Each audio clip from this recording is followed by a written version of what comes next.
اور ایک وظیفہ اور دیتا ہوں پیسوں کے لائن کے، آج کل لوگ بہت پریشان ہیں. ہر فرض نماز کے بعد 7 مرتبہ لیلاف قریشین پڑھ لیا کرو اور 7 مرتبہ سورہ کوثر پڑھ لیا کرو ہر فرض نماز کے بعد. دیکھو اللہ تعالیٰ کتنا دیتا ہے انشاءاللہ. ایک بات یہ.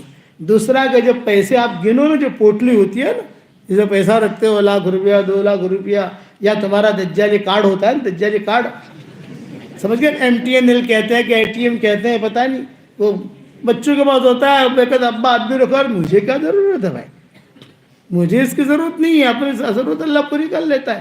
اس پر بھی ایک مرتبہ آپ انا آتے نا کل کو صرف پڑھ کے دم کر دو گے تو انشاءاللہ بینک میں سے پیسے ختم ہی نہیں ہوں گے انشاءاللہ. جب بھی پیسہ گنو نا، جیسے پیسہ گنتے اندر رکھتے ہیں، تو ایک مرتبہ سورہ کوثر پڑھ کے دم کر دو. بہت مجرب ہے، بہت مجرب. سلف صالحین کا معمول تھا. اور 3 نصیحتیں بات ختم کرتا ہوں.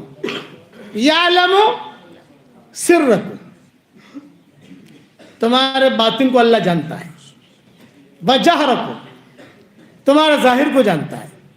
ویعلم ما تکسبون، جو تم کرتے ہو وہی معلوم ہے. اور آخر میں کیا لکھتے تھے؟ وَهُوَ مَعَكُمْ أَيْنَمَا كُنْتُمْ، وہ تمہارے ساتھ ہے جہاں پر بھی تم ہو. یہ 4 چیزیں اپنے دل میں بٹھا لو. ہمارے باطن کو جانتا ہے، ہمارے ظاہر کو جانتا ہے، جو کچھ ہم کرتے ہیں وہ بھی اس کو معلوم ہے. جہاں ہم ہیں وہ سب ہمارے ساتھ ہے. اس لیے اس یقین کے ساتھ زندگی گزارو. اس کے لیے ہم اللہ کے راستے کی بھی تشکیل کرتے ہیں، دعاؤں کا اہتمام کرنے کی بھی تشکیل کرتے ہیں. اور کوئی نماز ہماری ضائع نہیں ہونی چاہیے. فجر کی نماز اگر کوئی نہیں پڑھے گا، شیطان کان میں آ کر پیشاب کر جائے گا. یہ صحیح حدیث ہے. فجر کی نمازوں کا اہتمام کرو. ایک ساتھی تھا، مجھے کہتا تھا کہ مولوی صاحب جو ہے میں جب بھی جو ہے نا فجر کی نماز کے بھی قضا ہوتی ہے، کوئی مجھے یاد آئے نہ آئے، آپ مجھے یاد آتی ہو. میں نے کہا کیوں؟ بولے کہ آپ سے یہ حدیث سنی ہے کہ فجر کی نماز جو نہیں پڑھتا، قضا کرتا ہے، شیطان کان میں آ کر پیشاب کر جاتا ہے. تو میں یوں کر کے صاف کرتا ہوں، یہ کر کے. میں نے کہا ایسے صاف نہیں ہوگا. وہ فضاؤں میں اگر اب دن والا مزاج. میں ساؤتھ افریقہ جاتا ہوں تو وہاں ایک شہر ہے، اس کا نام ہے روشنی. جب بھی ساؤتھ افریقہ کا سفر ہوتا ہے، جیسے احمد آباد یہاں مولانا حبیب صاحب نے بولا ہے، یہاں آئے مرکز والوں نے دعوت دے دی، فلاں دعوت دے دی. ساؤتھ افریقہ کا سفر جب طے ہوتا ہے تو سب سے پہلے روشنی کا پروگرام ہوتا ہے. وہ پہلے سے ہم کو کہہ دیتے ہیں کہ بھائی ہمارا روشنی کا دن پکا ہے، آپ روشنی کا دن طے رکھنا، ہمیں صرف تاریخ بتا دینا. میں نے کہا بھی اتوار نہیں ملے گا. انہوں نے کہا اتوار ہو نہ ہو، پیر ہو، منگل ہو، بدھ ہو، انشاءاللہ آپ جب آؤ گے تو اتوار سے بھی زیادہ مجمع اللہ جمع کر دے گا. لیکن ہمارے ایک دن ہونا چاہیے. ہم وعدہ کر لیتے ہیں، یہیں سے وعدہ کر لیتے ہیں. جب میں بیان کے لیے بیٹھتا ہوں روشنی میں تو میں ان کو کہتا ہوں کہ دیکھو تمہارے یہاں ساؤتھ افریقہ میں روشنی ہے اور ہمارے یہاں بمبئی میں اندھیری ہے. بہت ہنستے وہ لوگ. وہاں ایک پائلٹ صاحب ملے، کھانے پر بیٹھے ہوئے تھے. میں نے پائلٹ صاحب سے کہا پائلٹ صاحب ہوائی جہاز لے کر کہاں جاتے ہو؟ انہوں نے کہا مولانا جرمن جاتا ہوں، کبھی جاپان جاتا ہوں، کبھی لاس اینجلس جاتا ہوں، جیسا رخ ملتا ہے سفر کرتا ہوں. میں نے کہا پائلٹ صاحب ہوائی جہاز میں کیا کرتے ہو؟ وہ پائلٹ صاحب رونے لگے. پائلٹ صاحب کیوں رو رہے؟ یہ کہ مولوی صاحب بے دین تھا، شرابی پیتا تھا، عیاشیاں کرتا تھا، منزل پر پہنچ جاتا تھا، لیکن دین میرے گھر میں آیا، اور میرے گھر میں جو دین آیا میری بیوی کی برکت سے آیا. میری بیوی تعلیم میں جاتی تھی، وہاں جا کر جو ہے حدیثیں سنتی تھی. وہ میں ڈیوٹی سے آتا تھا تو مجھے حدیثیں سناتی تھی، اچھا کھانا بھی کھلاتی تھی، حدیثیں بھی سناتی تھی. مولوی صاحب ایک مرتبہ جو ہے میری بیوی نے مجھ سے کہا کہ پائلٹ صاحب آپ اللہ کے راستے میں نکلو، 3 دن نکلو. تو میں میری بیوی پر خفا ہوا اور میں نے کہا تو ملانی بن گئی ہے اور میں تو مسٹر ہوں، مسٹر، تو تیرا میرا جوڑ کیسے ہوگا؟ تو اس نے دھڑلے سے جواب دیا، جس اللہ نے مجھے ملانی بنایا ہے وہی اللہ آپ کو ملا بنا دے گا. یہ بات میرے دل کو لگی. روشنی میں گیا، آپ کا بیان ہو رہا تھا، بیان سنا، تشکیل کیا آپ نے. تو میں نے سوچا کہ کم سے کم 3 دن تو نکل جاؤں. 3 دن آپ کے بیان سے نکلا، وہ جماعت والے بہت اچھے تھے، انہوں نے 3 دن سے ایک چلے کی تشکیل کر لی.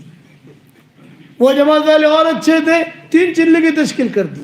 3 چلے کے بعد آیا، گھر میں داخل ہوا، ایئرپورٹ سے فون آیا، ارے بھی اتنی دنوں سے تم کہاں ہو؟ جلدی سے آؤ، ہوائی جہاز پائلٹ کم ہے، انتظار کر رہے. کہ اللہ نے میری ڈیوٹی لگا دی.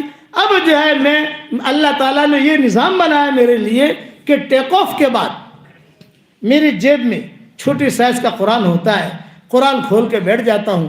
جرمن پہنچتے پہنچتے میرے 15 پارے ہو جاتے ہیں، جاپان پہنچتے پہنچتے میرا پورا قرآن کا بھی ختم ہو جاتا ہے. یہ انہوں نے کہا لمبی فلائٹیں ہوتی ہیں 18 گھنٹے کی، تو دو پائلٹ ہوتے ہیں، ایک شفٹ میں چلاتا ہوں، دوسری شفٹ میں دوسرا آتا ہے. تو جو میں اپنی شفٹ میں جو ہے قرآن پڑھتا رہتا ہوں، قرآن پڑھتا رہتا ہوں، قرآن پڑھتا رہتا ہوں. یہ فضاؤں کا دین. مولانا فرماتے تھے، مولانا یوسف رحمۃ اللہ علیہ، کہ دینی مزاج بناؤ گے تو فضاؤں میں بھی اللہ دین قائم کرے گا، مولوں میں بھی اللہ دین قائم کرے گا.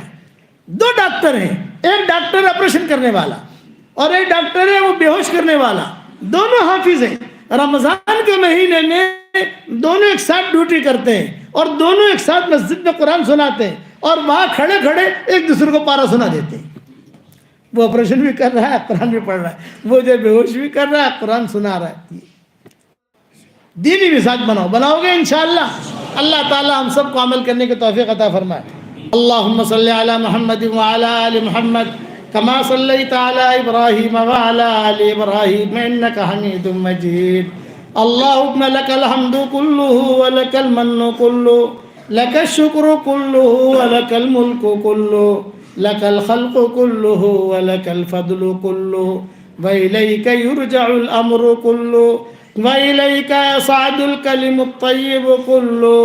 اللہم لک الحمد بالاسلام، لک الحمد بالایمان، لک الحمد بالقرآن، لک الحمد حتی ترضى، لک الحمد اذا رضیت، لک الحمد بعد الرضا. اللہم آت نفوسنا تقواها وزکها انت خیر من زکاها انت ولیها ومولاها. اللہم لا تردنا خائبین بل ردنا الى دیننا ردا جمیلا، بل ردنا الى دیننا ردا جمیلا.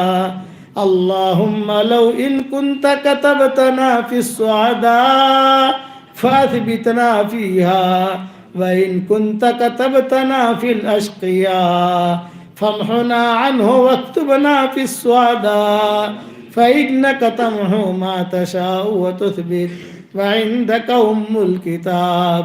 یا ذا الجلال والإکرام. اے اللہ ہمارے گناہوں کو معاف فرما، اے اللہ ہماری خطاؤں سے درگزر فرما. اے اللہ ہم اقراری مجرم ہیں، ہمیں ہمارے جرموں پر اقرار ہے. ہم جیسا گنہگار نہ تیری زمینوں نے دیکھا، نہ تیرے آسمانوں نے دیکھا، نہ تیرے فرشتوں نے دیکھا، نہ حل اور حرم نے دیکھا، اور ہم نے تجھ جیسا کریم آقا بھی نہیں دیکھا ہے. ہم گناہ کرتے رہے تو ہمیں روزی دیتا رہا، ہم گناہ کرتے رہے تو ہمیں مال و منال دیتا رہا، ہم گناہ کرتے رہے تو مسجد میں آنے کی توفیق دیتا رہا. جہاں اتنا کرم فرمایا ہے، ایک کرم اور فرما دیجئے.